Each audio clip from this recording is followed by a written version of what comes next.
अंग्रेजी बोलने के लिए आपको एक चीज जो जरूरत पड़ेगी ही पड़ेगी वो है पार्ट्स ऑफ स्पीच। कोई भी वाक्य बना लीजिए, कोई भी वाक्य बना लीजिए, आपको पार्ट्स ऑफ स्पीच उसमें जरूर मिलेगा। तो आप जब अंग्रेजी बोलना चाहते हैं सक्सेसफुली, तो क्यों ना पार्ट्स ऑफ स्पीच को, जो कि कई बार स्टूडेंट्स को लगता है बहुत कोई बहुत ही भारी करने वाली चीज है, उसको ट्रिक के जरिए मैं आपके लिए क्यों ना आसान बना दूं, ताकि अंग्रेजी बोलना भी आपके लिए आसान हो जाए।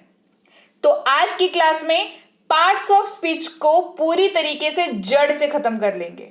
जो भी कंफ्यूजन, जो भी डाउट है वो तो खत्म हो ही जाएगी। जो नए हैं, जो पहली बार जिनको पता चल रहा है पार्ट्स ऑफ स्पीच के बारे में, उनके लिए भी ये पहली वाली ही क्लास होगी और इसी में सारी सीख जाएंगे। चलिए शुरू करते हैं। तो पार्ट्स ऑफ स्पीच के कुछ हिस्से होते हैं, वो सारे हिस्सों को हम लोग एक एक करके कवर करेंगे। सबसे पहले हिस्से की बात करते हैं, NOUN, नाउन। बचपन से सुना, बचपन से पढ़ा है। नाउन यानी कि संज्ञा, noun is a name of place, animal, thing, ये वो क्या क्या नहीं। पर डेफिनेशन आपने याद कर ली ना। अंग्रेजी बोलना आया क्या? फिर भी नहीं आया ना। तो डेफिनेशन याद करके, परिभाषा जिसको कहते हैं, डेफिनेशन कह लीजिए, परिभाषा कह लीजिए, नाउन की, संज्ञा की याद करके क्या मिला, तो क्यों ना इसको कुछ एक ऐसे तरीके से समझा जाए कि आपने यूं वाक्य देखा और आपको पता चल गया भाई इस वाक्य में ये वाला जो शब्द है वो है नाउन हमारा। तो क्या ऐसा हो सकता है? जी बिल्कुल हो सकता है। परिभाषा तो पढ़ के देख ली, अब जो मैं पढ़ा रही हूं उसको पढ़ लीजिए, इसको पढ़ के देख लीजिए, फिर देखिए काम कैसे आसान हो जाता है। बिल्कुल सिंपल सी आपको मैं 3 चीजें बताती हूं जिसके जरिए आप किसी भी वाक्य में आप देख करके बता सकते हैं कि भाई इस वाक्य में ये वाला जो शब्द है ना ये नाउन है। कोई भी चीज जो दिखाई देती हो, कोई भी चीज जो महसूस होती हो, या कोई भी चीज जिनको छू सकते हैं, वो सब नाउन है। क्या बोला मैंने?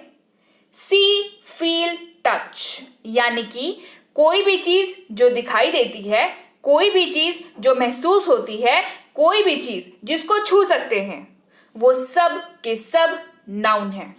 उदाहरण के तौर पर जो चीज दिखाई देती हो, chair, fan, table, pen, book, mobile, TV, copy, कलम, बर्तन, क्या नहीं, ये सारी चीजें दिखाई देती हैं। तो क्या सारी चीजें नाउन हैं? जी हां, सारी चीजें नाउन हैं। जो चीज महसूस होती है, दुखी, कोई दुखी है वो, हवा, खुशी, बीमारी, ये सारी चीजें क्या है? नाउन है। ये चीजें दिखाई देती हैं? नहीं, महसूस होती हैं। दुखी हैं आप, महसूस होता है कि हाँ भाई बड़ा दुख है आज तो। कोई खुश है, खूब हंस रहा है, खुश है बहुत, दिखाई देती है? नहीं दिखाई देती, लेकिन महसूस होती है ना चीज कि भाई सामने वाले की खुशी देख के ही महसूस हो जाती है ना। बीमारी है, बदन में दर्द है, शरीर में दर्द है, दर्द जो है वो महसूस किया जाता है। हवा दिखाई नहीं देती लेकिन महसूस की जाती है। तो ये सारी चीजें कैसी वाली एग्जाम्पल हो गई? महसूस होने वाली। तो ये भी क्या है? ये नाउन है। छू सकते हैं जिन चीजों को, जैसे चेयर है, टेबल है, फैन है, बोर्ड है, मोबाइल है, लैपटॉप है, ये सारी चीजों को छू सकते हैं। छू सकते हैं तो भाई ये भी नाउन है। क्यों? क्या बताया मैंने? सी, फील, टच याद रखेंगे और आपके नाउन की टेंशन खत्म। सी, फील, टच, जो चीज दिखाई देती है, जो चीज महसूस होती है, जो चीज छू सकते हैं। जैसे आपको मैंने बता दिया, राइट? बढ़ते हैं आगे। अब समझते हैं प्रोनाउन। नाउन समझ लिया, प्रोनाउन को समझते हैं। अब प्रोनाउन पढ़ा होगा बचपन में, सर्वनाम। सर्वनाम है ना प्रोनाउन। हिंदी वाले शब्द पे थोड़ा कम ध्यान दें, क्योंकि आपको पता है कि प्रोनाउन को हिंदी में सर्वनाम कहते हैं। आपने परिभाषा यानी कि डेफिनेशन अब तक पढ़ रखी होगी, एक बार हिंदी ग्रामर में पढ़ा होगा, एक बार अंग्रेजी वाले ग्रामर में पढ़ा होगा। आज काम वाला ग्रामर पढ़ रहे हैं, ठीक है? कौन सा वाला? जो अंग्रेजी बोलने में हेल्प करने वाला है, राइट? तो संज्ञा के बदले में आने वाले शब्द को सर्वनाम कहते हैं। जिन्हें याद ना हो उनको मैं याद दिला दूं, संज्ञा के बदले में आने वाले शब्द को प्रोनाउन कहते हैं ना, यानी कि नाउन के बदले, नाउन जो एक वाक्य है उसमें एक नाउन लिखा हुआ है, अब उसको हटा के उसके वहां पर एक और शब्द हम लोग लगा देते हैं, जो शब्द उस वाक्य में सुटेबल बैठता है उसे प्रोनाउन कहते हैं। उदाहरण के तौर पर हमने कहा रानी एक डॉक्टर है। क्या कहा?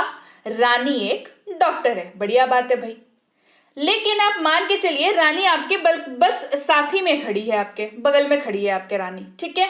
आप किसी और को बता रहे हैं कि रानी एक डॉक्टर है, ऐसे बताएंगे क्या? जी नहीं, आप उसकी तरफ इशारा करते हुए बताएंगे कि ये एक डॉक्टर है, वह एक डॉक्टर है, राइट। या दूर से कहीं रानी चल के आ रही है तो आप इशारे से बताएंगे वह एक डॉक्टर है। तो यहां पर रानी जो कि एक नाम है, और वो क्या है, नाम क्या है, वो संज्ञा है यानी कि नाउन है।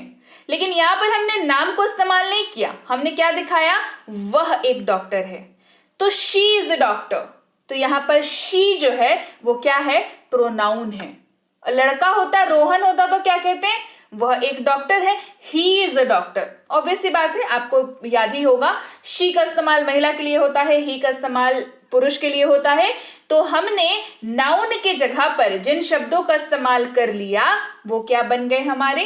वो है हमारे प्रोनाउन यानी कि सर्वनाम, राइट। प्रोनाउन कहते हैं जिन्हें, जो नाउन के जगह पर इस्तेमाल हो।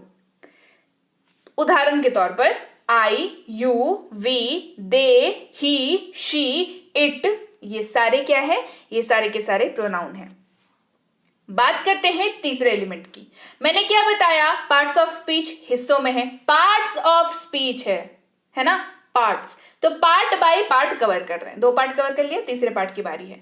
तीसरा वर्ब, VERB, वर्ब यानी कि क्रिया, क्रिया है ना। क्रिया का मतलब ही क्या होता है? जो किया जा रहा है, राइट। क्रिया जो आप करते हैं। आसान भाषा में तो यही है। इससे और आसान बना दूं? बिल्कुल आसान बना दूं। कोई भी शब्द ले लीजिए, उसका हिंदी कन्वर्ट कर लीजिए, अगर उस शब्द के अंत में ना आता हो तो वो क्रिया है। कैसे? यही सोच रहे हैं? बताती हूं। ईट हिंदी क्या होती है? खाना। क्रिया है? जी हाँ है। प्ले हिंदी क्या होती है? खेलना। क्रिया है? बिल्कुल है। रीड पढ़ना, क्रिया है। राइट लिखना, क्रिया है? बिल्कुल है। हंसना, गाना, रोना, जाना, आना, धोना, ये सब कुछ क्रिया है। तो अब आप कहेंगे कि मैम कटरीना के अंत में भी ना है तो क्या वो भी क्रिया है? या नाना के अंत में भी ना है तो क्या वो क्रिया है? तो जी नहीं। क्रिया का मतलब होता है ऐसा कोई काम जो आप कर रहे हैं, राइट। और कटरीना एक नाम है, और नाम क्या होता है? संज्ञा। और नाना कौन होते हैं? वो संज्ञा भी होते हैं और मम्मी के पापा भी होते हैं, ठीक है। संज्ञा यानी कि नाना पार्टिकल। जी हाँ, चलिए, तो क्रिया को हमने कवर कर लिया। ऐसा कोई भी शब्द जो एक्शन को दिखाता है ना, जो आपकी क्रिया को दिखा रहा है। और आसान करने के लिए शब्द को हिंदी में कन्वर्ट करिए, अंत में ना आ रहा है तो वो वर्ब है, यानी कि क्रिया है, वर्ब है, ठीक है। बढ़ते हैं आगे, 4th नंबर पार्ट की बात करते हैं, यानी कि एडजेक्टिव। एडजेक्टिव विशेषण, विशेषण जो विशेषता बताता है। परिभाषा तो यही पढ़ी हुई थी ना भाई, सबने पढ़ी थी ना। चलिए, एडजेक्टिव कह लीजिए, विशेषण कह लीजिए। आसान भाषा में कैसे समझ सकते हैं? किसी भी शब्द को देख के आप ये कैसे समझ सकते हैं कि भाई ये ही शब्द जो है ये इस वाक्य में एडजेक्टिव है, राइट। कैसे समझ सकते हैं? 3 चीजें समझिए। एडजेक्टिव यानी कि विशेषण का क्या काम होता है? विशेषता बताना इसका काम होता है, राइट। विशेषता अच्छी हो सकती है, बुरी हो सकती है, या कुछ भी नहीं हो सकती है, न्यूट्रल सामान्य हो सकती है ना। अच्छी यानी कि गुड, बुरी यानी कि बैड, सामान्य यानी कि न्यूट्रल। यही चीजें हो सकती है ना, किसी की विशेषता यही हो सकती है। कैसे? किसी के बारे में अगर आपको अच्छा कहना है, आप क्या कहेंगे? वो ब्रेव है यानी कि बहादुर है, इंटेलिजेंट है यानी कि बुद्धिमान है, हैंडसम है बहुत बढ़िया दिखता है या दिखती है, ब्यूटीफुल है खूबसूरत है, हार्ड वर्किंग मेहनती है, ऑनेस्ट ईमानदार है। ये सारी की सारी चीजें क्या है, एडजेक्टिव हैं। क्यों? क्योंकि ये किसी व्यक्ति विशेष के बारे में क्या बता रही हैं, उसकी खासियत को बता रही हैं, उसकी विशेषता बता रही हैं। अब उसी इंसान के बारे में बुरा भला कहना है, क्या कहेंगे? अरे बहुत कायर है, एकदम भद्दा है, अरे बहुत बेईमान है, डरपोक है, पता है। यानी कि क्या है वो कावर्ड है, कायर है, भद्दा है, अगली है, टिमिड है। टिमिड का मतलब जानते हैं क्या होता है? डरपोक। जी हाँ, डिसऑनेस्ट यानी कि बेईमान है। अब ऐसा कोई व्यक्ति जिसके बारे में न तो आपको अच्छा कहना है न तो आपको बुरा कहना है, लेकिन कुछ कहना तो है। जैसे कोई अगर सामान्य से ज्यादा लंबा हो, क्या कहते हैं? अरे बहुत लंबा है, कहते हैं ना, अरे देखो उसको बहुत लंबा है। तो लंबा किसी की ना अच्छाई है ना बुराई है, क्योंकि वो लंबा है तो आप उसको लंबा कह रहे हैं। ये सामान्य परिभाषा है, राइट? कोई बहुत ही दुबला पतला है, तो दुबला पतला है तो कह रहे हैं। ये ना अच्छाई कर रहे हैं ना बुराई कर रहे हैं, वो जैसा है वैसा कह रहे हैं। ये भी सामान्य है। कोई बच्चा ना गोलू मोलू क्यूट सा है, हेल्दी बेबी है बिल्कुल, तो क्या कहते हैं कि अरे बड़ा गोलू मोलू बच्चा है, हेल्दी बेबी है। तो वो जैसा है वैसा बता रहे हैं। तो ये भी क्या है, उसका विशेषण है, यानी कि एडजेक्टिव हो गया, राइट? जैसे आपको किसी के बारे में कहना है, रानी के बारे में बात करते हैं। चलिए, रानी इज अ ब्यूटिफुल गर्ल। तो रानी क्या है? खूबसूरत है। अभी जस्ट आपने क्या कहा कि रानी खूबसूरत है, आपने यूज किया ब्यूटीफुल। तो ब्यूटीफुल क्या है? एडजेक्टिव है। रानी इज अ डिसऑनेस्ट गर्ल, मतलब बेईमान। रानी बेईमान है, आपने क्या किया? उसको बेईमान कहा। ये क्या है? ये एडजेक्टिव है। रानी ना एकदम दुबली पतली है, यानी कि लीन है वो, तो ये भी क्या है? इसका एडजेक्टिव है, राइट? उम्मीद है आपको एडजेक्टिव समझ में आ गया। बढ़ते हैं आगे, बात करते हैं 5वें नंबर पार्ट की, जो कि है एडवर्ब। क्या है? एडवर्ब यानी कि क्रिया विशेषण। हिंदी पे ध्यान अभी उतना मत दीजिए, जितना जो ट्रिक बता रही हूं उसको उस पर ध्यान दीजिए, ठीक है? एडवर्ब यानी कि क्रिया विशेषण। एडवर्ब ये बताता है कि कोई काम कैसे हो रहा है। आसान भाषा में समझिए, डेफिनेशन पे मत जाइए। अंग्रेजी बोलते वक्त डेफिनेशन काम नहीं आएगा। आया इतना दिन काम नहीं आया ना, अब भी नहीं आएगा। तो जितना बता रही हूं उतना ही करने का है, ठीक है?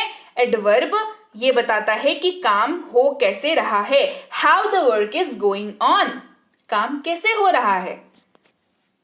सोहन की बात करते हैं। Sohan runs slowly. सोहन क्या कर रहा है? काम कैसे हो रहा है इसकी बात हो रही थी। तो सोहन जो है वो सोहन के दौड़ने की बात हो रही है। सोहन कैसे दौड़ रहा है? स्लोली। सोहन रन्स कैसे दौड़ता है? फास्ट, तेज दौड़ता है। स्विफ्टली बिल्कुल हौले हौले दौड़ता है। जेंटली आराम से हवाओं का मजा लेते हुए दौड़ रहा है। हरिडली हड़बड़ाहट में दौड़ रहा है। रैपिडली कैसे दौड़ता है? रैपिडली एकदम मतलब बिल्कुल तेजी से दौड़ता है। तो ये सारी चीजें क्या बता रहा है कि रोहन के दौड़ने की बात हो रही है और वो कैसे दौड़ता है इसकी बात बताई जा रही है, राइट? तो ये सारे शब्द क्या हैं? ये है एडवर्ब, जो ये बताते हैं कि कोई काम धीमी गति से हो रहा है, तेज गति से हो रहा है, मध्यम गति से हो रहा है।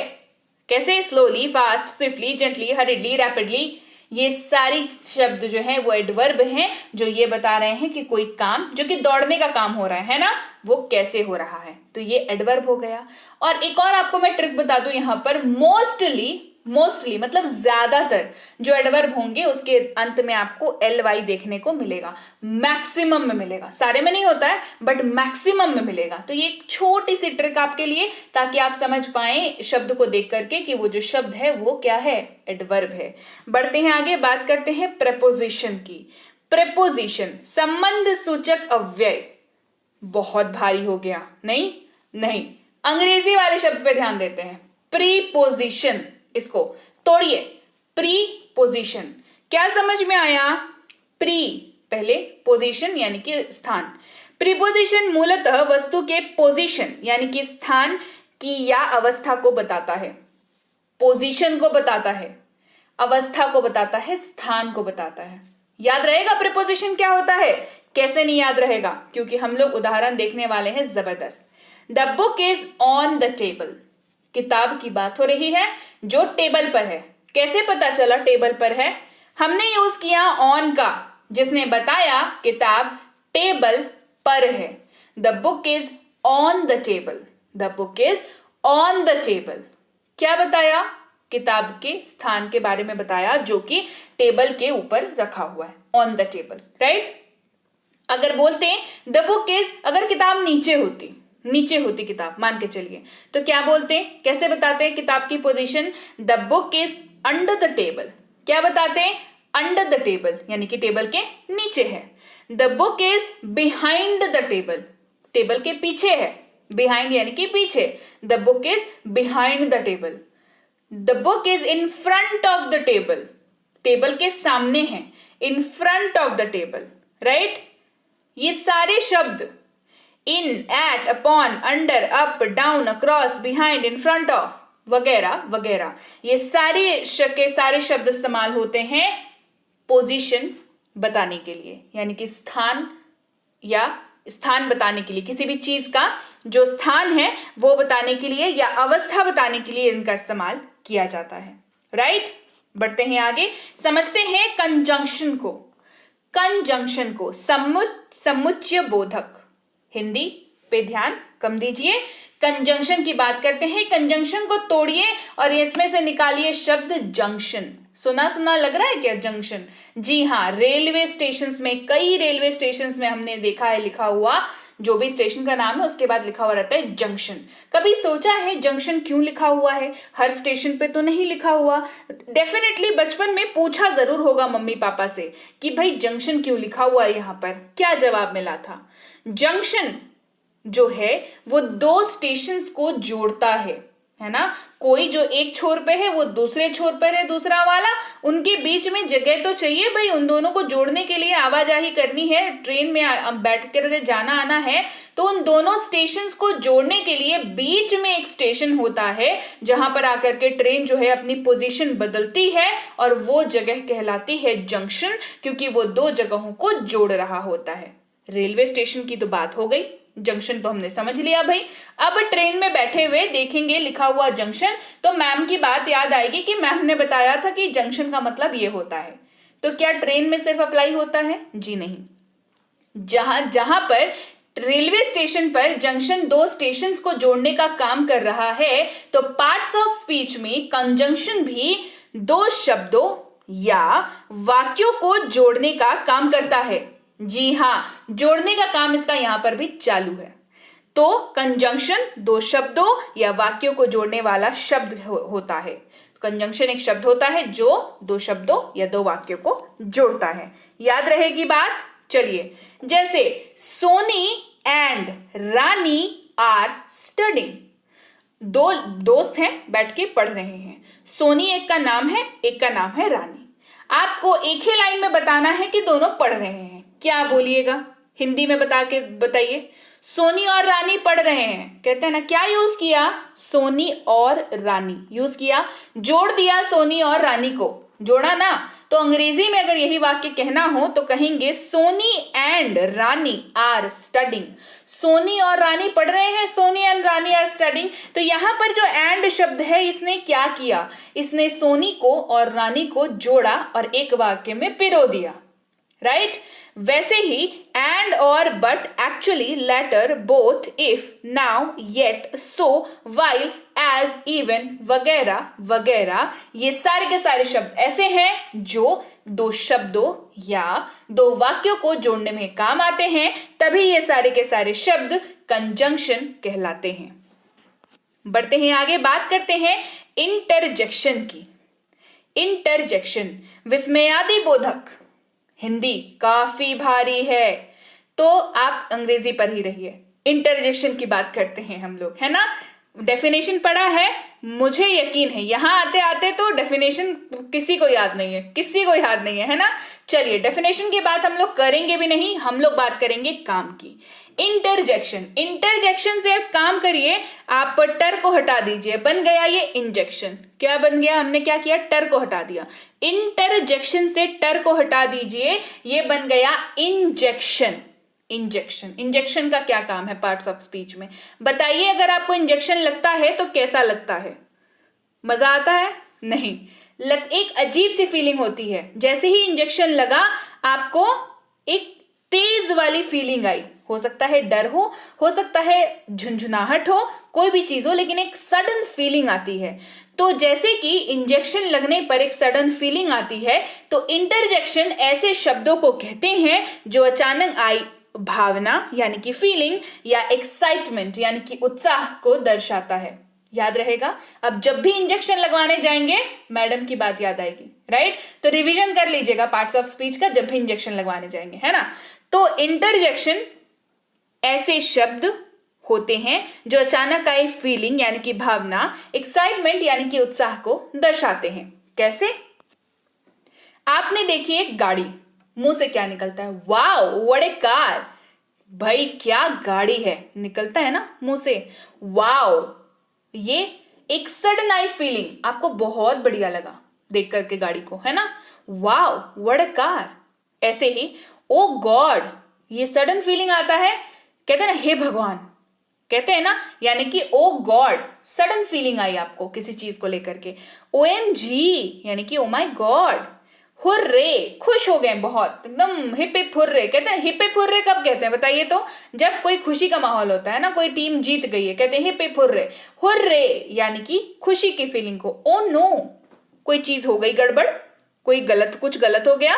ओ नो, ओप्स, ये मुंह से निकलता है जब कोई गलती हो जाती है। चीयर्स यानी कि खुशी में हम लोग कहते हैं ना, खुशी दर्शाते हैं, चीयर्स। ब्रावो, ब्रावो यानी कि कोई चीज जो बहुत बढ़िया हो गई, आपको ऐसे ही उम्मीद थी होने की और वो हो गई, तो आप कहेंगे ब्रावो, वगैरह वगैरह। ऐसे वो सारे के सारे शब्द जो सडन आई फीलिंग या एक्साइटमेंट को दर्शाते हैं, वो सारे के सारे इंजेक्शन, जिन्हें इंटरजेक्शन कहलाते हैं। जी हाँ, तो ये सारे शब्द इंटरजेक्शन कहलाते हैं। और अब आपको ये सारे के सारे याद रहेंगे, याद रहेंगे ना?